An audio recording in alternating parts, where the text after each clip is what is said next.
Hello,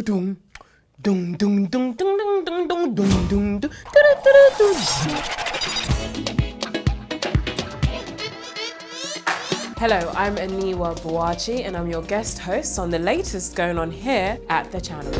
And this accent, all real, from the one and only London, England.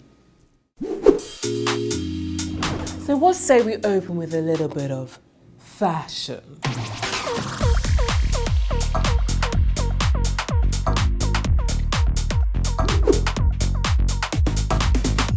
September the 9th marks the 6th annual African Fashion Week in my old stomping ground, London, England. A glorious spectacle of African-inspired apparel from both established and emerging designers from across the diaspora. And locally, and certainly taking a cue from the Fashion Week, is the 2016 Ankara Fest L.A.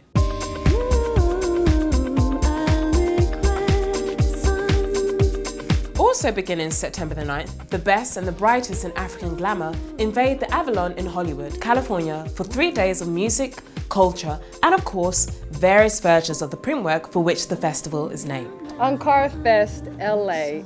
is something unique and different. It's really a signature of 12 different countries. Yes, and all of these designers represent Ankara, the bold, the beautiful, the vibrant colors that come out to represent our motherland, and we are just so excited.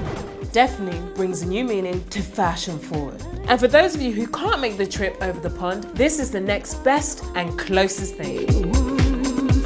But before we go, ever heard of Vinicci? Oh, you will. Be sure to catch our next episode for the big reveal.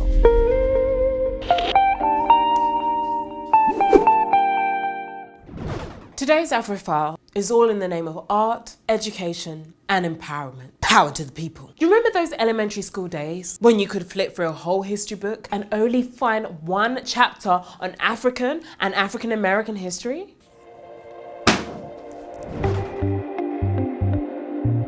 Well, Bernard and Shirley KINSEY, owners of the KINSEY Collection, one of the largest privately owned collections of African American art and artifacts, are on a mission to change that. We didn't start out for this to be a collection, but we're delighted that it has happened that way, because the more we began to understand and know about our history, the more we felt that other people needed to be touched and know about it too.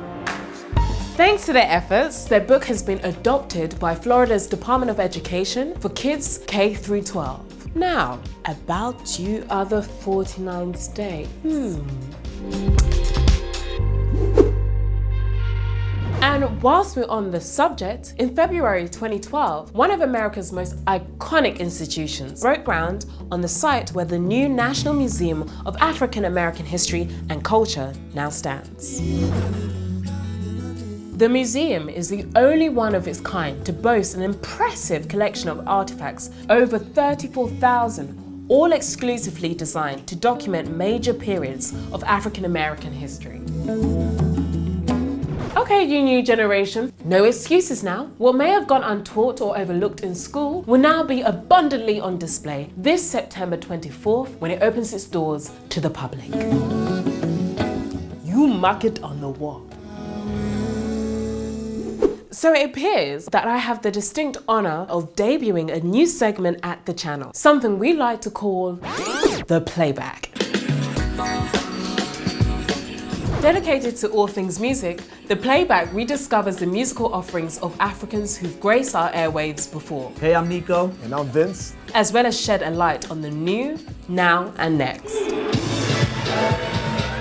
But kicking things off is a revisit to an artist known for his unique blend of pop, soul, and reggae.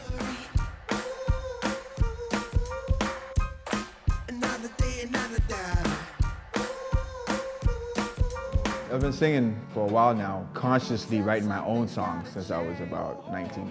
My vocal style is very influenced by what I listened to growing up and things that I've picked up along the way. Like, the intent of it is not for it to be clean, but for it to have an effect that makes the lyrics emotional in a way, that make you feel what I'm trying to deliver.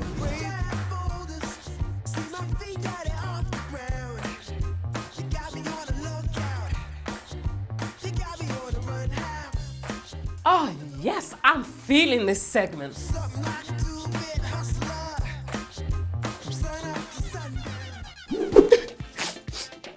And just like that, our time has come to an end. But don't be sad. I mean, what time it was. Hope to see you next time. Until then, please feel free to share, comment, and subscribe. You'll be glad you did. And so will we. I'm Anniwaa Buachie, and now you are up to date with what's happening here at the channel. Bye.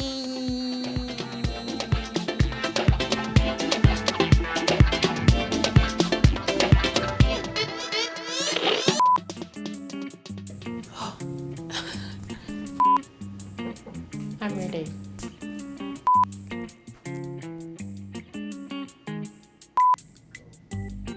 Oh! So let's... Give me that one more again, just like that. Is it on? Okay.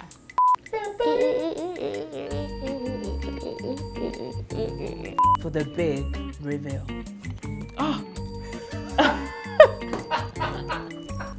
Okay, no. That's a good one.